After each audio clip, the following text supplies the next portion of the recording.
Urashaka ko bakubaha? Tangura nawe wiyubahe. Urashaka ko abantu bakwemera? Tangura nawe wiyemere. Aha ndavuga kwiyemera, hapana vya bindi vyo kugenda usuzugura abantu bose, ugenda uravuga ngo jewe uranzi. Ako n'agasuzuguro si ukwiyemera. Tangura wiyumvishe muri wewe ko ushobora gukora ikintu runaka canke ko ikintu runaka ugishoboye.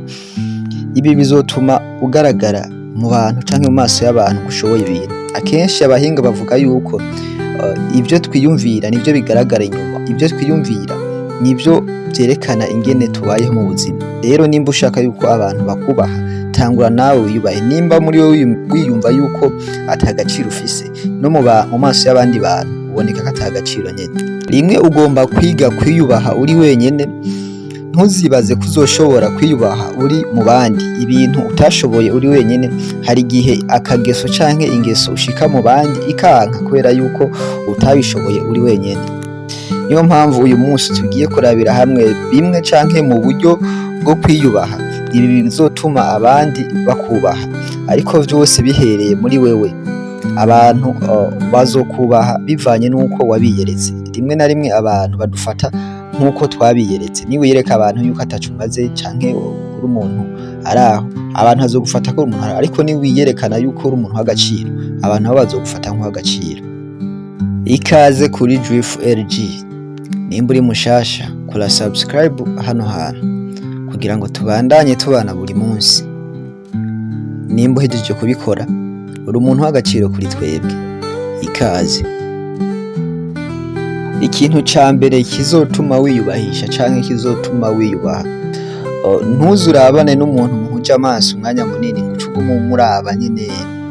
Iyo bizotuma uwo muntu atangura kukibazaho byinshi. Uzorabe kenshi iyo uhuje amaso n'umuntu ugaca muguma murabana, nawe muri wewe utangura kwiyumvisha ibintu byinshi, utangura kumwibazaho ibintu byinshi. Ariko nimwahuza amaso n'umuntu hama ugaca uhita wirabira ku ruhande, ibi bizerekana yuko ata kintu witayeho. Hama uyu muntu atangure kuvuga ati bijya muntu none ko ameze kuriya. Kandi akenshi uzorabe abo twita abategetsi canke abanyacubahiro, ntuzigera na rimwe ubona muhuje amaso ngo acaguma kuraba. Wewe abafise ibintu ingene araba abantu hanyuma akibandaniza. Bijya nivyo bituma bimugira umuntu w'icubahiro. Rero nawe niwahura n'umuntu, kirazira kuguma umuraba ugahereza y'amaso nk'uko umenga nta bindi bintu ufise canke n'ahandi hantu ufise wari kuraja. Ibi bizotuma wihesha agaciro muri sosiyete. Canke niwagenda ahantu uri mushasha ushitse muri sosiyete y'abantu, urabanye n'uyu, urabana n'uwundi, urabana n'uwundi, abantu bose bazosigara kubona yuko atagaciro ufise muri abo. Ariko niwiyubaha, abantu bazokubaha. Ikintu ca kabiri kizotuma wiyubahisha canke abantu bakubaha, nuguhagarika gusegerereza. Icyo cyo cyose uzi ko usaba umuntu gituma uyo muntu agufata nkaho ataco ushoboye, ukwiye nawe gukora kugira ngo ico kintu nawe uciheshe wowe ubwawe, ku buryo uyo muntu azosigara yibaza ati none naka ko atakiza kunsaba iki kintu ari mu biki. Rimwe na rimwe ukunda gusanga abantu benshi dufise abantu dusaba ibintu, abo bantu bagaca badufata nk'ibikoresho vyabo. Abo bantu ntibigira banatwubaha. Rimwe na rimwe niyo tubandikiye canke tubarondeye, baba bavuga ati ubu nawe agira nsabe vya bintu, ugasanga nta gaciro ufise mu buzima bw'uwo muntu. N'igihe yoba ashaka gukora ikintu atokwibwira guhanuza, kuko azi yuko wewe umusega umusegereza. Gerageza ubeho ubuzima bwawe ata kintu usegerereza. Yego umuntu yagwaye ikintu ukagitora, mugabo atari uko wamanje kumwinginga, kumusaba, kumuririra. Iyo bimaze kumera uko, nta muntu azokubaha, kuko bavuga ati urya yabayeho kubera naka, tata naka nta buzima. Ikintu ca gatatu, nimba ushaka ko abantu bakubaha canke wewe wiyubahisha, ntukavuge ibintu utabajijwe, ibintu ubona neza ko atari ngombwa ko uvuga. Ntabwo bikwiriye kuva mu kanwa kawe. Abahinga bavuga yuko abantu bashobora kukubaha baravye igihagararo cawe canke ingene ugaragara, ariko batangura kuvuga bumvise amajambo akuvamwo bagahita bagusuzugura, bagahita babona yuko ataco umaze, bakagufata nk'ibisanzwe. Niyo mpamvu rero iyo hageze kuvuga, banza wiyumvire ico ugiye kuvuga, hanyuma ubone gusohora iryo jambo. Rimwe na rimwe abahinga bavuga yuko imbere yo kuvuga ijambo, banza wibaze ibibazo bibiri. Ati ese umuntu ngiye kubwira ijambo riramufitiye akamaro canke jewe hari akamaro bifitiye? Niwasanga ata akamaro bifise, uze wihorere. Ibi bizotuma abantu bakubaha kandi wiyubahishe no muri sosiyete. Ikintu ca kane kandi c'ingirakamaro cotuma abantu bakubaha canke wewe wiyubahisha, ntuzemere yuko abantu bagusuzugura. Kwa kundi nyene umuntu aza gufata uko yishakiye hama ukaca wihorera ukaca ugenda.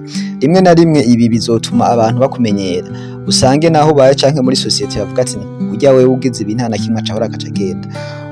Akenshi uzosanga nk'umuntu mukorana mu kazi usanga mumaze kumenyera urya ngo naho umurenganya ngo nta na kimwe, uca usanga bariko bagutuma ibi n'ibi kubera bagusuzugura. Wewe nihagira umuntu agufata nabi, gerageza umubwize ukuri, umubwire ati ibi nkoreye sivyo, jewe suko meze, apana vya bindi vyo gushwana ngo muce mushwana. Oya, umubwire ukuri, umubwire ati jewe suko meze, ibi je ntavyo nkunda, ibi bimeze uko. Akenshi abantu tunanirwa kubwira abantu ibyo tudakunda n'ivyo dukunda, ukaca usanga turiko tubaho ubuzima atari ubw'iwacu. Wewe gerageza umubwire umuntu ati aha jewe wandengereye, aha wansuzuguye, jewe ibi ntavyo nkunda, bimeze uko. Nejo bundi azovuga ati uyu muntu kweri yaranyihanije, ibintu bimeze uko, kandi azokubaha, bakubahishe no muri sosiyete. Ikintu ca gatanu kizotuma abantu bakubaha canke wiyubahisha, ntuzigere na rimwe urya ivy'abandi kurusha uko barya ivyawe. Kwa kundi ufise umugenzi washiki wiwe ukarya ukisanzura, hama nawe yazi iwawe akarya duke, rimwe na rimwe ntanarye canke ntanafungure, akakubwira ati ngo wapi n'ibisanzwe, ariko wewe ugiye iwiwe ugafungura ukisanzura.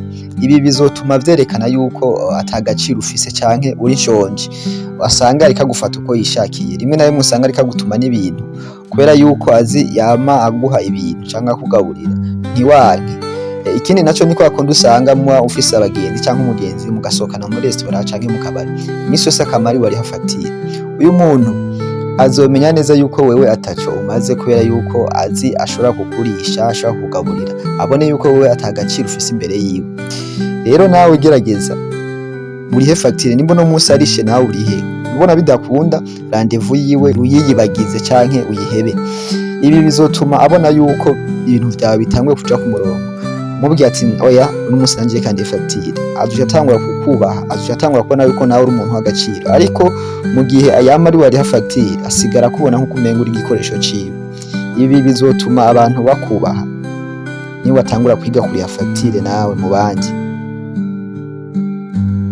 Ikintu ca gatandatu ugomba kumenya canke ugomba gukora kugira ngo abantu bakubahe canke yubahishe, uragomba kugabanya kuja kuramutsa inshuti zitaza kuramutsa iwawe. Kwa kundi usanga ufise abagenzi canke ufise famille canke ufise ahantu uja, buri munsi wewe akaba ari wamugenda cane, ariko wewe ntibazi iwawe. Aha hantu uzoba uri kurisuzuguza, rimwe na rimwe bazogufata nkaho umenga ntufise ico ukora, canke ati umwanya n'umwanya ubu tumushatse turamubona. Kwa kundi bavuga ati ahavaza ibi n'ibi, basange barakumenyereye.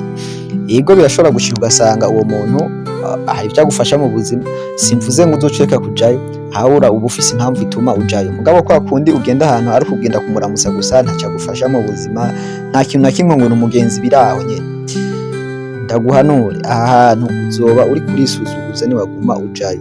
Gerageza nawe ugire gute, ugume iwawe canke ukora ivyawe kugira ngo nawe azogukumbura avuga ati none naka ko ntakimubona.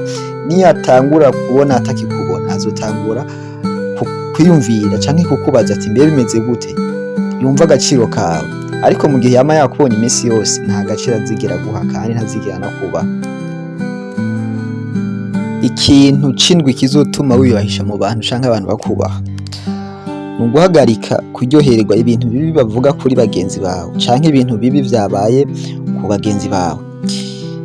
Abantu benshi bakunda kwibagira yuko turi kw'isi canke nabo ari abantu, ukaca usanga ibintu vyose vyabaye ku mugenzi wiwe ariko aratwenga, ariko avuga ngo reka ndakubwire ngo urazi ngo naka vyagenze uku canke ngo bimeze uko.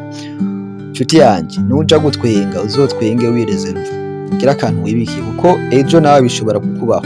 Kandi ikindi, nibaza kubwira ingorane z'umugenzi wawe kugira ngo ubereke yuko wiyubaha, uzobabwira ati it's okay, bibaho birashika, hama wibandaniza ubuzima bwawe. Abantu bazokubaha bavuga ati uriya muntu kweri ibintu byinshi ntakunda kuvyivangamwo, kandi ntuzomwumva ariko avuga ibi n'ibi canke ariko aratwenga umuntu yashikiwe n'ingorane. Abantu bazokubaha, ariko hahandi bakubwira ibintu ukaca utwenga, ukaca utora telefone ugatelefona waro ngo wumvise naka canke ngo ufise amakuru ameze uku n'uku n'uku, akenshi abantu ntibabubaha.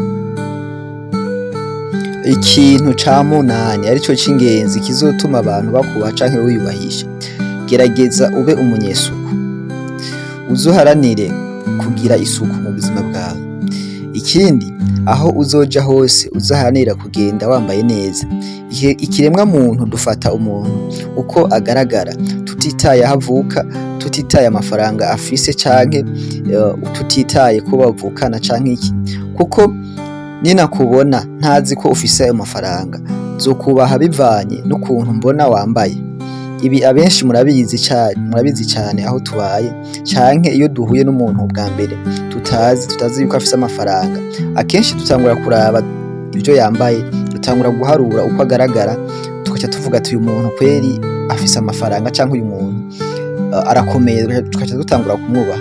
Ariko akenshi iyo wambaye nabi naho ufise amafaranga, ni kwa kundi usanga ugiye mu rubanza canke ugiye ahantu, kubera uko wambaye bakakwicarika inyuma, kumbe batazi yuko uri umunyecubahiro. Kubera yuko abantu icubahiro dutangura kuraba ingene umuntu agaragara, niho icubahiro gitangurira. Gerageza rero nawe uzoharanire isuku no kwambara neza, bizotuma abantu bakubaha. Ngivyo ibintu 8 bizotuma abantu bakubaha. Izi ngeso uze uzigerageze, zizotuma abantu bakubaha muri sosiyete. Mwakoze gukurikira iki kiganiro. Jewe wumva ni Roy Drift kuri Drift Virgin. Mubandanye mukora subscribe, niyo ntererano yanyu twipfuza. Murakoze.